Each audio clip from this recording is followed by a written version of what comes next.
欢迎来到巴巴娱乐呀频道，请订阅频道，所以大家不要错过当天最热门的新闻。我们今天的时事通讯包括以下内容：从李易峰到成毅，欢瑞一哥改朝换代背后是古装仙侠剧的自救。没想到6月最后一部出圈的国产剧会是《琉璃》。截止6月10日，《琉璃》上线10天，热度和口碑持续发酵，在暑期多部仙侠甜宠剧里一骑绝尘。琉璃的视频播放平台的热度值一度达到破纪录的9920，单平台播放量达15.3亿，在灯塔、猫眼、孤朵等权威热度榜单位列第一。豆瓣国产剧近期热门排名第一，豆瓣评分从开分的7.1上升至7.5，最高7.6。而参与打分的网友已经超过15万，坐实了低开高走、高口碑优质剧称号。还有，根据北斗星数据显示，《琉璃》仅开播1周，男女主角成毅和袁冰妍的全网热度指数分别上涨4.8倍和2.4倍。其中，成毅在艺人热度上升榜中排名第一，成为新任6月男友。成毅在获封6月男友称号的同时，关于他的另一个说法也开始流传开来，欢瑞一哥。记得上一个拥有欢瑞一哥称号的，还是当年的顶流李易峰。好巧不巧，当初李易峰登顶流量之王点，正式成为欢瑞一哥，靠的也是一部游戏改编的仙侠剧《古剑奇谭》。一样的仙侠题材，一样的美强惨人设，欢瑞几乎把当初李易峰的那套模式搬到了成毅身上。结果也显而易见，成毅火了，琉璃爆了，不少人都是一级入坑，然后就彻底爬不出来，化身成为等离子。看过该剧的网友还纷纷化身自来水，全网疯狂安利。上一次看到网友这么迫切的为剧宣传的，还是2025年那部把钱都花在制作上的《香蜜沉沉烬如霜》。那琉璃究竟是明珠蒙尘还是言过其实？结论我们暂且卖个关子。在这之前，有必要先来聊聊国产仙侠剧一路走来的这15年。2025年《仙剑奇侠传》播出，随之问世就是仙侠剧这一概念。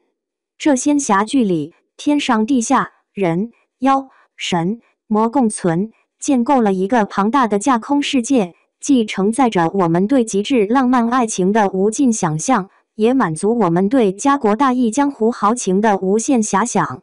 15年来，仙侠剧成为了经典类型，可这一路走来，尽管热度还在，但似乎没有当初那么好看了。阶段1，一部剧开创了一个时代。2025年《仙剑奇侠传》的播出，开创了仙侠剧的时代。还顺带捧红了主演这部剧的一众演员。《仙剑奇侠传》改编自25年前的 RPG 游戏，当初因为题材比较独特，没能直接上星播出，但是却以11.3%的收视率创造收视奇迹。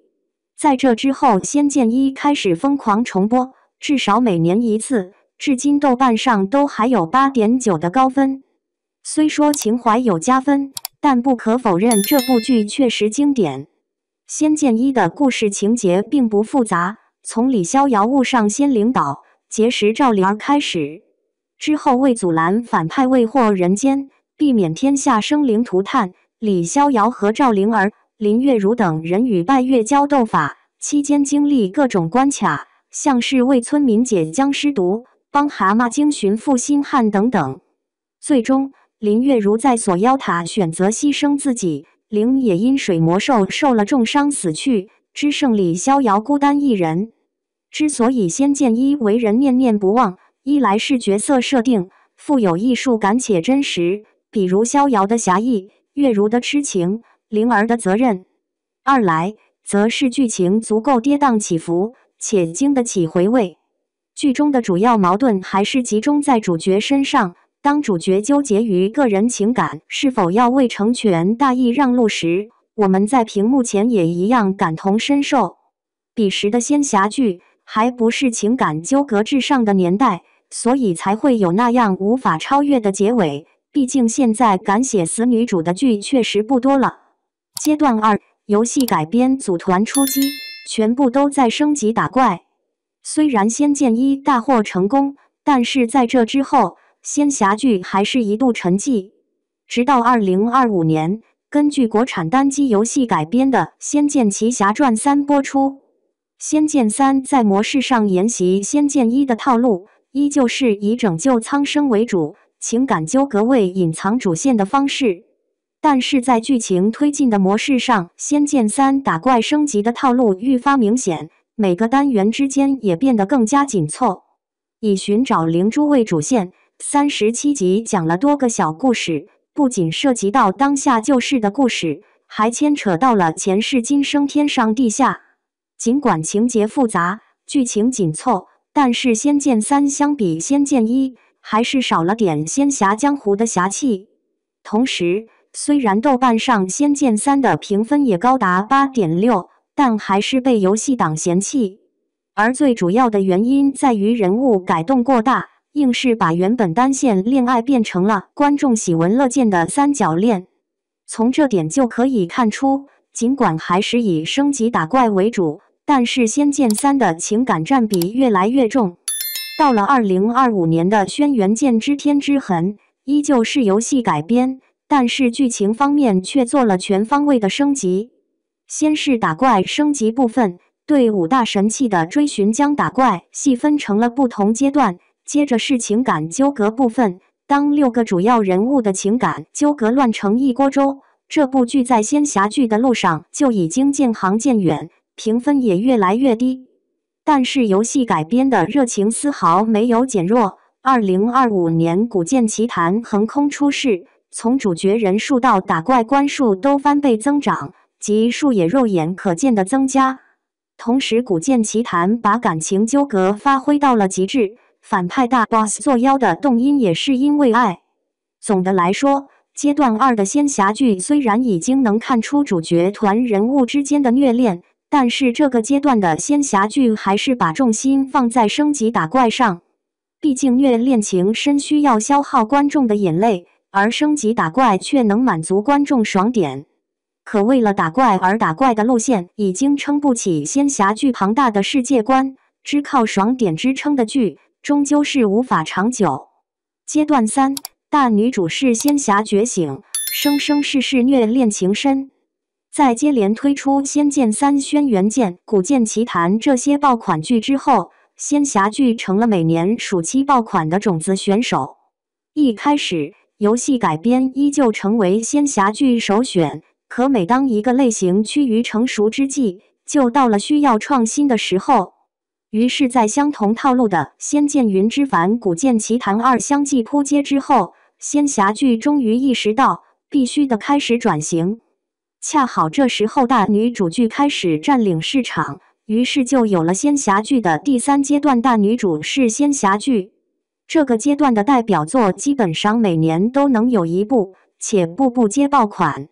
2025年的《花千骨》，2025年的《三生三世十里桃花》，2025年的《香蜜沉沉烬如霜》，2025年的《陈希缘》。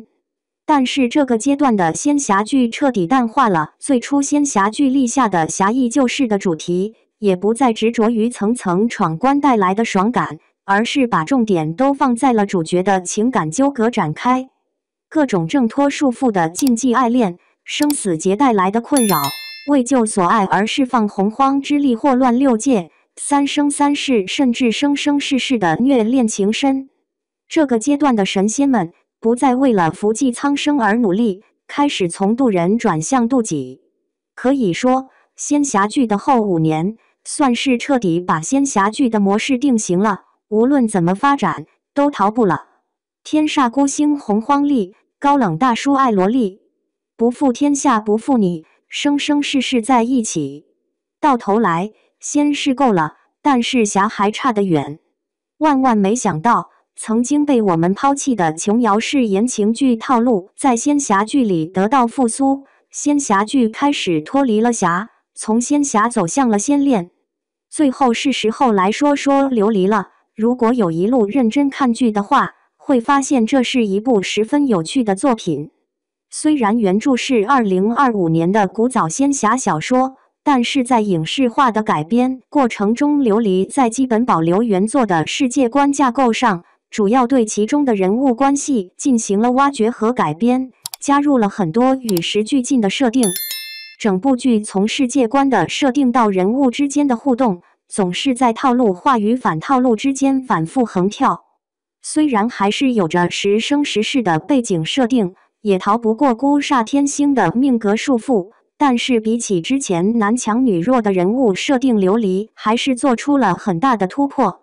女主是女战神的设定，让她这个角色脱离了柔弱小白兔的模样，用玄机的独立和司凤的深情带来的反转，一开始就让人有新鲜感。此外，剧中所有神仙对人性的渴求是另一个突破。比起以往仙侠剧为了成仙而不断努力的过程，琉璃把落点放在了成人上，反套路玩得很溜。在主线剧情的设置上，琉璃甚至还有点找回初心的感觉。采用单元型叙事结构的一条主线串起全部单元，且单元故事之间环环相扣。可这又带来另一个问题，就是角色看着有新突破，但剧情似乎还是没能逃过已有模式的桎梏。而仙侠剧的突破点，除了角色，还在主旨、世界观、剧情等各个方面上。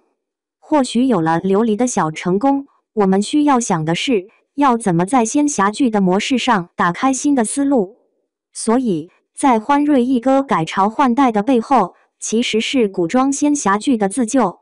尽管在主要剧情和人物关系，琉璃还是按照仙侠剧的惯用套路在推进，但在一些能够产生亮点的地方，还是做到了出人意料。像是从人设上寻突破，在剧情上谋创新，在节奏上也更符合观众期待。所以说到这里，我们已经不需要去探究琉璃的出现是否真的能拯救已经日渐没落的国产仙侠剧吗？因为仙侠剧一定还会有人拍，也肯定还会有人看。我们需要关注的是这些仙侠老套路还能用到几时，而仙侠剧的创作者们又能给我们什么样的创新？